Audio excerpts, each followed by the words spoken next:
السلام عليكم ورحمة الله وبركاته. فيديو جديد من اوزي. ان شاء الله الفيديو ده هنشتغل مع بعض شال مثلث او سكارف سهل. الغرزة سهلة جدا وبتتكون من تكرار سطرين مع التزايد طبعا علشان ياخد الشكل المثلث. انا معايا الخيوط اللي انا هشتغل بيها، معايا خيط باريس. الخيط ده خيط ستوك، ده فتلة الكوتون جولد. لو الخيط ده مش متوفر عندك ممكن تشتغلي بكوتون جولد نفس الفتلة.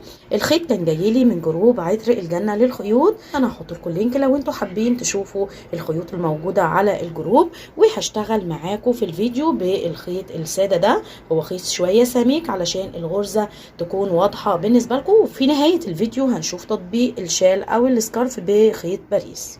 اول حاجة معايا طرف الخيط انا هشتغل بابرة مقاس 4، وكمان هشتغل خيوط باريس. وللبنات اللي هتشتغل بالقطن جولد ابرة مقاس 4 مناسبة جدا للسكارف علشان يكون الغرزة واسعة والشال او السكارف انسيابي. اول حاجة هعمل عقدة البداية اهي، وهشتغل 9 سلاسل. تمام، 1 2 3 4 5 6 7 8 9.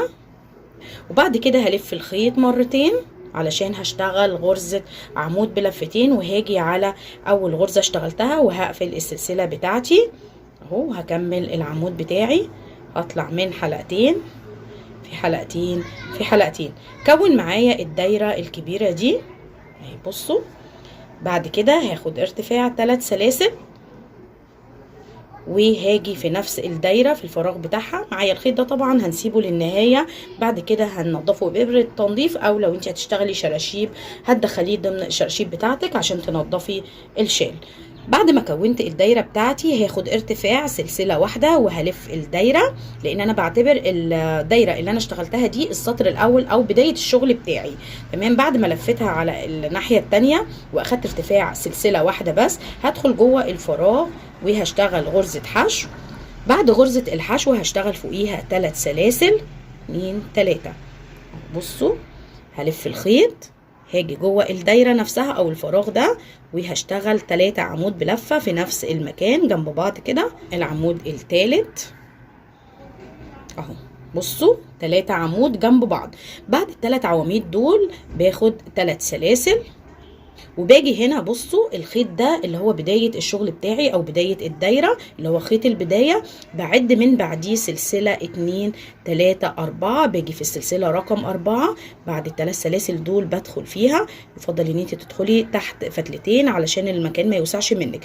بتدخلي كده وبتاخدي غرزة حشو كده. السطر التاني اتكون معايا، بيتكون بدايته من غرزة حشو فوقيها 3 سلاسل وبعدين 3 عمود وبعدين 3 سلاسل. يعني قبل ال3 عواميد باخد 3 سلاسل وبعديهم باخد 3 سلاسل، وبعد كده بقفل بغرزة حشو في السلسلة رقم 4. ده السطر التاني اتكون معايا.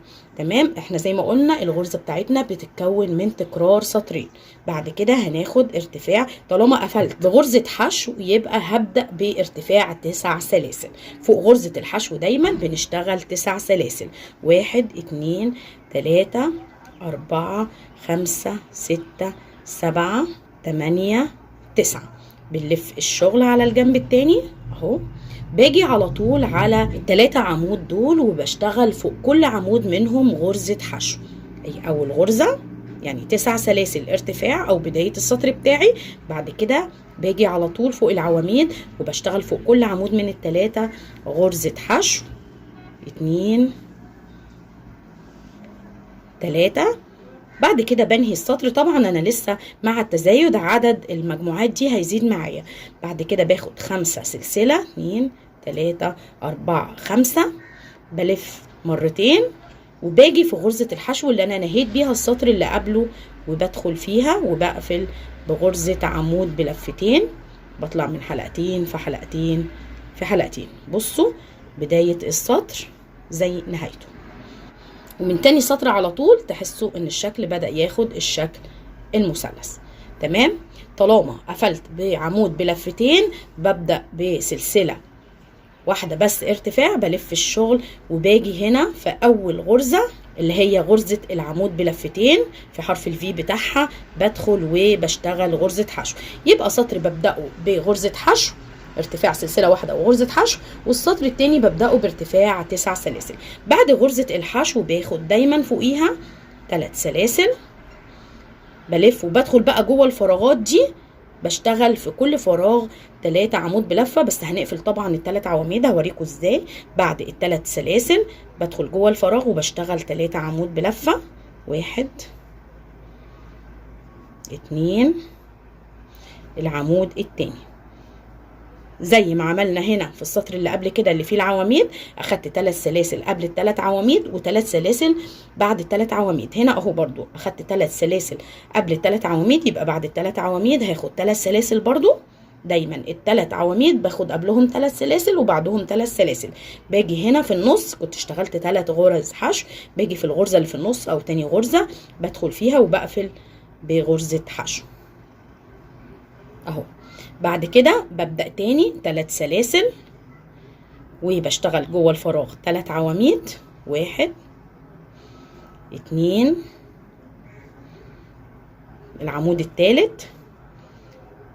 بعد ال3 عواميد باخد 3 سلاسل 2 3 وهنهي السطر. هننهيه فين؟ زي ما بننهي السطر اللي دايما بنبدأه فيه عواميد اهو. باجي هنا بعد السلاسل بتاعتي دي اللي انا كنت بادئه بيها السطر اللي قبله اللي هم ال9 سلاسل، بعد سلسله 2 3 وباجي في السلسله الرابعه وبقفل السطر بغرزه حشو اهو. بنحاول ندخل كده تحت زي ما قلنا تحت فتلتين على قد ما نقدر يعني، عشان ده ارتفاع او سلاسل اهو. بندخل تحت حلقتين وبنقفل السطر في السلسله الرابعه بغرزه حشو.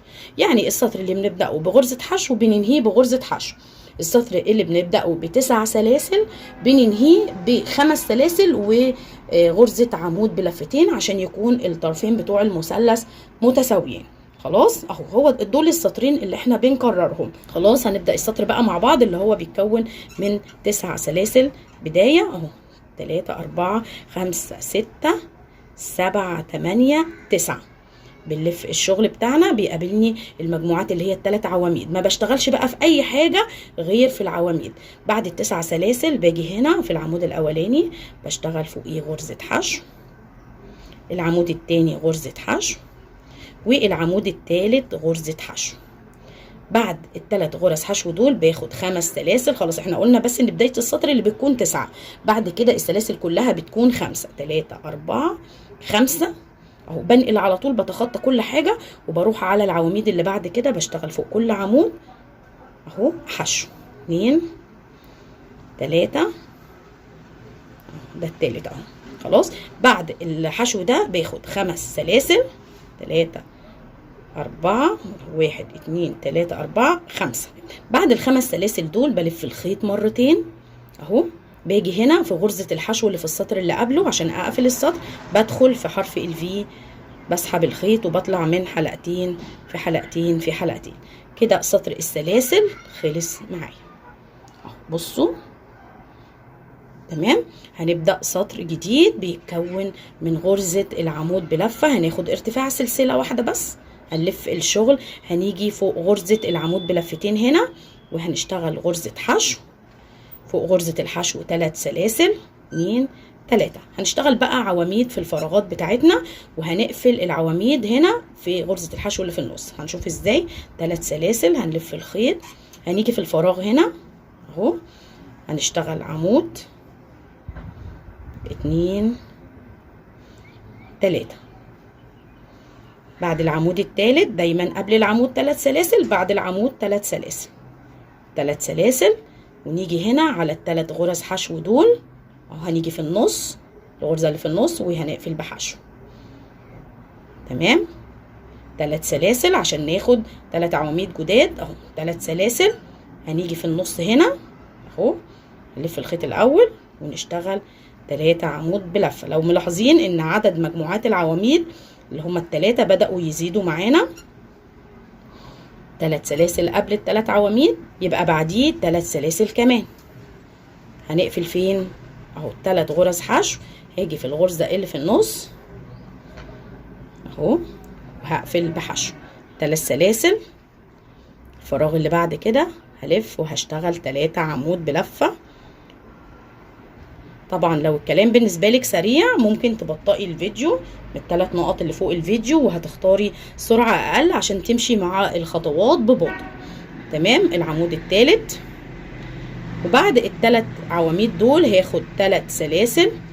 تمام. وهاجي هنا وهعد سلسلة 2 3 في السلسلة رقم 4، هدخل فيها اهو وهقفل السطر بحشو. سهلة جدا، ومع التكرار انتي بتتعلميها وبتلاقي الموضوع سهل جدا. ده السطر اللي فيه عواميد. بعد كده هنبدأ السطر اللي احنا بنبدأه بارتفاع اللي هو كله سلاسل وحشو. 9 سلاسل، 2 3 4 5 6 7 8 9. هنلف الشغل بتاعنا، هنيجي على طول على العواميد ونشتغل فوقيها حشو. 1 2 3. ال9 سلاسل دول بيتكون منهم 4 ارتفاع، وال5 سلاسل اللي احنا بناخدهم بين كل مجموعة والتانية. تمام. بعد كده 5 سلسلة، اول مجموعة بس اللي بتكون 9، 1 2 3 4 5. بعد كده بننقل على طول، بنتخطى بقى المنطقة اللي في النص اللي انتوا شايفينها دي، لا احنا بننقل هنا على طول، نشتغل فوق كل عمود حشو. 1 2 3. تمام. 5 سلاسل، 4 5. بننقل على طول على العواميد، فوق كل عمود غرزة حشو اهو 3. تمام. بعد كده 5 سلاسل، 4 5. وبنلف الخيط مرتين علشان نقفل السطر اهو. بيقابلني اللي في السطر اللي قبله ال3 سلاسل وكان قبليهم غرزة حشو، باجي في غرزة الحشو وبقفل بعمود بلفتين 2 في 2 اهو. بصوا بدأت تاخد الشكل المثلث اكتر، شايفين؟ تمام. هنبدأ السطر اللي بعد كده اللي هو بنبدأه بارتفاع سلسلة واحدة وغرزة حشو. سلسلة، هنلف فوق العمود بلفتين ده، هنيجي وهنشتغل غرزة حشو، وبعد غرزة الحشو 3 سلاسل، 1 2 3. لف الخيط جوه الفراغ ده، هنشتغل 3 عمود بلفة 2 3. تمام. بعد ال3 عواميد هاخد ارتفاع او 3 سلاسل اهو. هنيجي هنا ال3 غرز حشو اللي هما جنب بعض دول، هاجي في الغرزة اللي في النص وهقفل بغرزة حشو كمان فوقيهم 3 سلاسل عشان نشتغل 3 عواميد جداد جوه الفراغات. انا بشتغل جوه الفراغات دي كلها. تمام. هلف الخيط جوه الفراغ نفسه وهشتغل 3 عمود. بعد ال3 عواميد 3 سلاسل بقفلهم في الغرزة اللي في النص من غرز الحشو اهي. 3 سلاسل عشان ابدأ مجموعة جديدة. هلف الخيط وهشتغلها هنا، بتتكون من 3 عمود جوه الفراغ ده 2 3. وبعديها 3 سلاسل وبقفلهم. بعد كده غرزة حشو 2 3 في الغرزة التانية هنا، وبكرر 3 سلاسل. يبقى 3 سلاسل، 3 عواميد، 3 سلاسل، وبعدين بقفلهم بحشو. 3 عواميد، 3 سلاسل، 3 عواميد، 3 سلاسل وبقفلهم بحشو، وهكذا. 3 سلاسل بشتغل 3 عواميد جوه الفراغات دي او المكان الواسع ده 2 3. وبعدين بعديهم 3 سلاسل، وباجي هنا بقى اخر السطر بقفله في السلسلة رقم 4 1 2 3 4 بغرزة حشو. كده السطر خلص معايا. بصوا ده شكلها.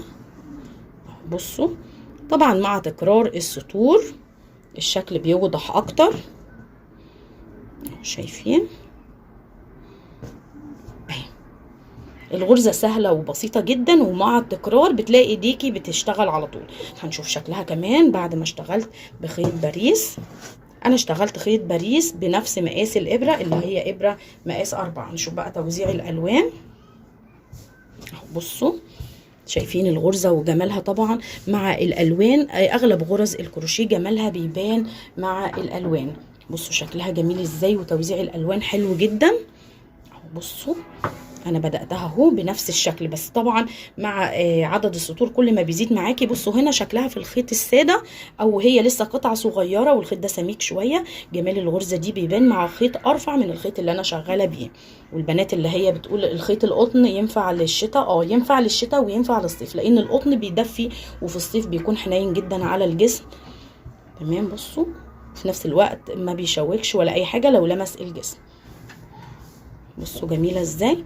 انا اشتغلت شله واحده، انا معايا من الخيط ده شلتين، الشله التانية لسه ان شاء الله هكملها وهنكبر السكارف. انا هشتغله سكارف، ممكن طبعا ان انت تكبري وتوصليه لمقاس ان هو يكون شيل، ممكن تشتغليه باي خيوط موجوده عندك، خيط سميك عندها او خيط ارفع زي ما تحبي طبعا، ما فيش اي مشكله مع اختيار مقاس الابره المناسب. انا هكمل السكارف وهشتغل الشله التانية واخلصها، وهنرجع علشان نقول وصلنا المقاس ايه، وكمان نشوف الخطوه اللي جايه مع بعض هنشتغلها ازاي.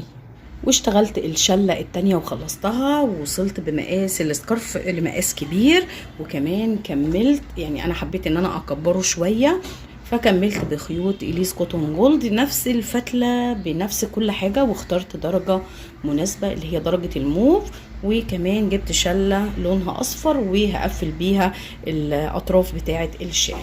بصوا طبعا في نهاية الفيديو هنقول المقاس وهنقول الوزن واخد خيط قد ايه وكل حاجة. دلوقتي هنشتغل الكنار بتاع السكارف مع بعض. هو بقى كده وصل لمقاس شال صغير او سكارف كبير شوية. تمام. بصوا الالوان، وكملت باللون الموف ده ماشي جدا، وهقفل باللون الاصفر ده، هو مش نفس الدرجة لكن قريب جدا من الالوان الموجودة في السكارف. انا نهيت بقى عند السطر اللي بنشتغله سلاسل هنا. بصوا بالشكل ده، لان الشال ليه عدله، يعني الشال ليه وش وليه ظهر اهو. الغرز دي على الظهر، بصوا شكلها اهو، العمود بلفه وهو على الظهر، بصوا شكله واضح اهو، ده الظهر بتاعه، الوش بتاع العمود في الجنب ده. يعني انا نهيت السطر بسطر السلاسل، وهبدا ان انا اشتغل الكنار. وقبل ما ابدا اشتغل الكنار هشتغل على حرف الشال من الجزء اللي فوق، هشتغل بغرزه الحشو على السلاسل اهو. انا نهيت بعمود بلفتين اللي هو 5 سلاسل وعمود بلفتين، بعد كده هاخد سلسله ارتفاع وهلف الشغل على الجنب التاني، وهبدأ ان انا اشتغل فوق كل 5 سلاسل 5 غرز حشو، وفوق ال3 غرز حشو اللي هما بين السلاسل دول هشتغل 3 غرز حشو او ارتفاع. هاجي جوه السلاسل في الفراغ 1 2 3 4 5. بصوا بالشكل ده. بعد كده هيقابلني ال3 غرز حشو اللي فوق ال3 عمود اللي هنا دول. اول غرزة هشتغل فوقيها غرزة حشو، الغرزة التانية حشو، والغرزة التالتة حشو. هرجع تاني وهيقابلني السلاسل دي 5 سلاسل هشتغل فيهم 5 غرز حشو، 2 3 4 5 اهو، شايفين كده بالشكل ده. 3 غرز حشو وفوقيهم 3 زيهم، 2 3. وهكمل بنفس الطريقة كل السلاسل اللي هتقابلني هشتغل فيها حشو، وفوق الحشو حشو زيه، يعني هشتغل على الحرف بتاع السكارف كله بغرز الحشو لحد الطرف التاني. وصلت لنهاية سطر الحشو. بصوا الشكل بقى كده. تمام. خلاص دي اخر حاجة، اخر فراغ اشتغلت فيه غرز الحشو عشان يكون واضح. بعد كده مش هنكمل بقى، مش هنرجع ولا اي حاجة، احنا هنشتغل على السكارف من الجنب ده. هنلف كده الشغل بتاعنا، او هنجيب السكارف كده وهنلفه على الجنب التاني واحنا ماشيين على نفس العدلة بتاعتنا. وانا خلصت غرز الحشو في المكان ده، هكمل في نفس الاتجاه كده. وبعد اخر غرزة حشو اشتغلتها هاخد 2 سلسلة وهاجي على اول فراغ هيقابلني اهو، المكان واضح اهو، هشتغل 7 عمود بلفة، 1 2 3 4 5 6 والعمود السابع. طبعا ممكن عدد العواميد يزيد معاكي، اهم حاجه وانتي بتشتغليه يكون عدد فردي، بتزوديه او بتقلليه حسب سمك الخيط اللي انتي شغاله بيه، الخيط سميك او رفيع بيزيد او بيقل، اهم حاجه ان العدد يكون فردي. بعد ال7 عمود هاخد 2 سلسله، هاجي على الفراغ اللي بعده على طول، الفراغات الواسعه دي بس، مش الفراغات الضيقه دي مش هشتغل فيها، انا بشتغل في الفراغات الواسعه. هشتغل غرزه حشو وهنقل على الفراغ اللي بعده، بس الاول هاخد 2 سلسله، الفراغ اللي بعده هشتغل 7 عمود بلفه، 1 2 3 4 5 6 7. بعد ال7 عمود هاخد 2 سلسله وهروح على الفراغ الواسع اللي بعده ده وهقفل بغرزة حشو، وهكمل على دوران السكارف كله الجنب ده والجنب التاني بنفس الطريقة. 7 عمود بلفة، قبليها 2 سلسلة وبعديها 2 سلسلة، وهشتغل في فراغ 7 عمود بلفة والفراغ اللي بعده هقفل بحشو، 7 عمود بلفة والفراغ اللي بعده هقفل بحشو. وما ننساش طبعا السلاسل اللي بين المجموعات دي عشان يكون الشغل بتاعنا مريح ما يكونش مشدود. تمام، انا هكمل دوران السكارف بنفس الطريقة وهنرجع مع بعض نشوف الخطوة اللي جاية. وصلت لنهاية سطر الصدفات، بصوا الشكل بقى كده اهو. احنا لسه هنشتغل سطر كمان فوق السطر ده، هنشوف هنشتغله ازاي. بصوا ده الطرف، جيت هنا في المركز بتاع المثلث واشتغلت 9 عمود بلفة بدل 7. بصوا بالشكل ده. تمام، بصوا بسيطة جدا وظبطت لي الحرف بتاع السكارف. هنشتغل السطر التاني، دي اخر صدفة اشتغلتها، بتتكون من 7 عمود بلفة واشتغلت بعدها 2 سلسلة بالشكل ده. هاجي هنا وهقفل ال2 سلسلة. لو انتوا فاكرين كنا اشتغلنا غرز حشو على طرف السكارف من فوق، بصوا دي غرز الحشو اللي انا كنت شغلاها. هاجي في اول غرزة وهقفل بمنزلقة كأني بقفل السطر عشان ابدأ السطر الجديد. خلاص، في اول غرزة حشو قفلت بمنزلقة بالشكل ده. بعد كده هياخد ارتفاع سلسلة واحدة وفي نفس المكان هشتغل غرزة حشو. تمام، وهشتغل على الطرف بتاع السكارف كله من فوق، فوق غرز الحشو هشتغل فوقيها غرز حشو سطر تاني علشان الف وارجع اشتغل على الصدفات. انا كده بشتغل دوران السكارف، يعني السطر التاني مش هرجع على الصدفات، لا انا هطلع على غرز الحشو من هنا هشتغل فوقيها غرز حشو تاني لحد ما اوصل لاخر السكارف. ده السكارف من فوق، الجزء اللي من فوق اللي بيكون عند الكتف، عشان اوصل للصدفات في الجنب التاني من هنا. بصوا هفضل اشتغل لحد النهاية لحد ما اوصل للصدفات من الجنب التاني. اشتغل بس مجرد غرز حشو عشان اوصل للجنب التاني وابدا اشتغل فوق الصدفات بالسطر التاني اللي هنشتغله مع بعض. انا هشتغل وهرجع لكم نبدا الصدفات الجديده مع بعض. وصلت لنهايه سطر الحشو للمره التانية، يعني انا اشتغلت سطرين حشو فوق بعض. بصوا الشكل بقى كده. تمام، ودي الصدفات اللي كنا اشتغلناها اهي. هرجع وهشتغل عليها سطر صدفات مرة تانية لكن مع غرزة جمالية وهي غرزة البيكو. نجيب الشغل على جنب كده اهو في نفس الاتجاه. انا كده ما بشتغلش رايح جاي، انا بشتغل دوران السكارف. خلاص، اخر غرزة حشو باخد سلسلة واحدة بس وبرجع على الصدفات. باجي في اول عمود من اول صدفة بلف الخيط وبدخل بشتغل عمود بلفة وفوقيه غرزة بيكو. غرزة البيكو بتتكون من 3 سلاسل فوق العمود بالشكل ده. برجع للحلقتين اللي تحت. بصوا بدخل فين اهو كده تحت الحلقتين، بسحب الخيط وبطلع من الحلقتين والحلقة اللي على الابرة كمان منزلقة كده. اتكونت معايا اول غرزة بيكو. تمام، باخد سلسلة بلف الخيط، بعدي عمود وباجي على العمود التاني وبشتغل فوقيه عمود بلفة زيه، فوقيه 3 سلاسل. باجي هنا في الحلقتين اللي تحت دول، شايفين بدخل فين؟ بسحب الخيط من الحلقتين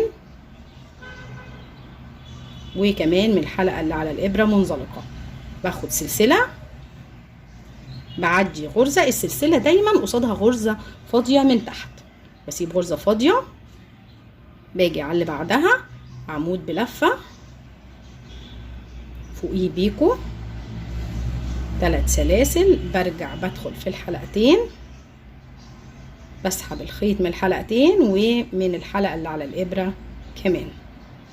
باخد سلسلة، بلف الخيط، بسيب غرزة فاضية وباجي على اللي بعدها اهو، غرزة عمود اللي بعدها دي اللي هي آخر عمود في الصدفة، 3 سلاسل، برجع بنزل في الحلقتين هنا، بسحب الخيط من الحلقتين ومن الحلقة اللي على الإبرة وباخد سلسلة بالشكل ده. بعد السلسلة بنقل على طول على الصدفة اللي بعد كده اهو، باجي في أول عمود وبشتغل بنفس الطريقة، عمود بلفة 3 سلاسل،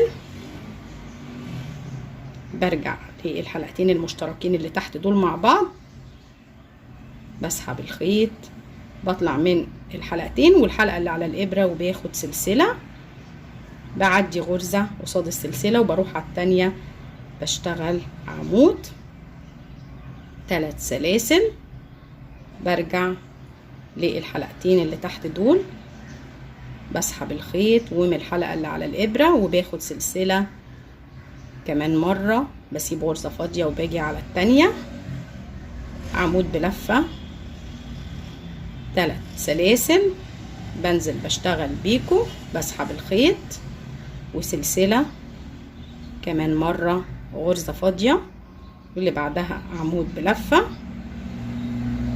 3 سلاسل، بنزل على الحلقتين، بسحب الخيط، بطلع من ال3 حلقات وسلسلة، وبنقل بعد كده على الصدفة اللي عليها الدور. هشتغل على الصدفات بس خلاص. المكان اللي فيه غرز الحشو من هنا اللي هو المكان اللي بيكون عند الكتف من فوق ده خلاص انا اشتغلت فيه سطرين الحشو، مش هشتغل فيه تاني. انا هشتغل بنفس الطريقه دوران السكارف على كل الصدفات، عواميد وغرزه بيكو. هكمل شغل وهنرجع نشوف الشكل النهائي ونقول كل التفاصيل الخاصه بالسكارف. وصلت لنهايه سطر العواميد وغرزه البيكو الشكل بقى كده خلاص. ده اخر عمود واخدت بعديه سلسله، وهقفل في اول غرزة حشو في السطر. الجزء ده هقفل بغرزة حشو، هقفل بمنزلقة، هاخد سلسلة للتثبيت وهفصل الخيط. خلاص كده السكارف خلص معايا. الخيط ده هيتنضف، او لو انت هتركبي شرشوبة للسكارف هيتدرى معايا. السكارف كله ما فيهوش خيوط، حتى خيط البداية انا دريته وانا شغالة غرزة البيكو والصدفة الاخيرة بالشكل ده. تمام. هنقول بقى كل التفاصيل. اشتغلت السكارف بخيط باريس، ده ستوك الكوتون جولد، واشتغلت شلتين، والشلة التالتة اشتغلت بكوتون جولد السادة بألوان مناسبة لألوان السكارف زي ما احنا شايفين. الخيط اللي انا اشتغلت فيه نسبة القطن عالية بتوصل ل 55%. مقاس الشال من عند الكتف، من الكتف للكتف، وصل ل 2 متر و10 سنتي. مقاسه من الخلف من عند الظهر وصل لمتر و10 سنتي، اللي هو لحد الجزء اللي هو مركز المثلث بتاعي من هنا. وزن الشال او السكارف 360 جرام. طبعا 360 جرام على المقاس الكبير يعتبر مقاس كبير شويه، هو مش مقاس صغير، هو سكارف كبير او شال، يعني بدأ في بدايه المقاسات بتاعه الشيلان طبعا. وان هو 360 جرام بس من الخيط ده، لان الخيط اللي انا شغاله بيه خيط قطن ورفيع شويه. يعني شله الكوتون جولد عدد الامتار بتاعتها بيوصل ل 330 متر، فبترمي معاكي في الشغل زي ما احنا شايفين. بصوا شكل الغرزه جميل قوي. كمان الغرزه لسه ما ريحتش شويه كمان مع اللبس. بصوا جميله ازاي، مع اللبس طبعا هتريح شويه. بصوا دي الالوان، وبعدين الالوان اللي انا دخلتها من كوتون جولد الساده. ولما بتمشي كده اهو الطرف من هنا، انا ان شاء الله هركب له شرشوبه. طريقه الشرشوبه طبعا كلنا عارفينها، وممكن نسيبه كده من غير شراشيب ولا اي حاجه. وغرزه البيكو حلوه جدا مع الصدفات اللي انا اشتغلتها، مديه منظر جمالي للشال. اتمنى ان شاء الله ان هو يكون عجبكم وان الغرزه تكون سهله بالنسبه لكم. هستنى طبعا رايكم في التعليقات، ولو عجبكم الفيديو دوسوا لايك، واللي لسه بيشوفني لاول مره وما عملش اشتراك يدوس على كلمه اشتراك او سبسكرايب الموجوده تحت الفيديو، وكمان يفعل الجرس علشان يوصلوا كل جديد من الفيديوهات اللي بتنزل على القناه. والسلام عليكم ورحمه الله وبركاته.